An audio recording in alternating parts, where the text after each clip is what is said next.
அப்பா சீக்கிரம் ரெடி பண்ணுங்கப்பா. இன்னைக்கு நம்ம கடை முதல் நாள். கவலைப்படாத ஹரி, உழைச்ச கைக்கு தோல்வி கிடையாது. இந்த மண் அடுப்புல சமைச்ச சாப்பாட்டுக்கு தனி ருசிடா. அதான்ப்பா, நம்ம ஊர் மக்கள் இத ரசிச்சு சாப்பிடுவாங்க. இந்த சாம்பார் வாசனை ஊரு முழுக்க போகணும்.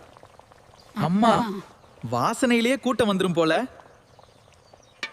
தேங்காய் சட்னியும் கார சட்னியும் ரெடிப்பா. இத சாப்பிட்டா மக்கள் மறுநாளும் கண்டிப்பா வருவாங்க. அப்பா, என் பேர்ல கடை திறந்தாச்சா?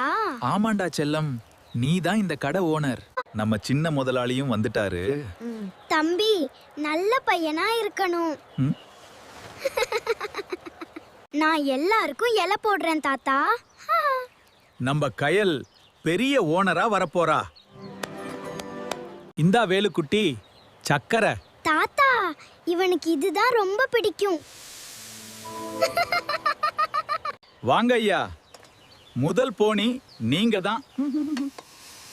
வாசனை பாதையிலேயே இழுத்துட்டு வந்துருச்சு. வாசனையிலேயே சுவை தெரியுது. பார்க்கவே பசிக்குது தம்பி.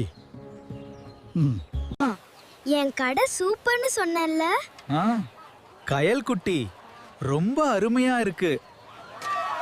பாருடா, முகம் முழுக்க சட்னி. தம்பி ரொம்ப அழகா இருக்கான். எல்லாரும் மயில் சோள கயல் இட்லி கடைக்கு வாங்க.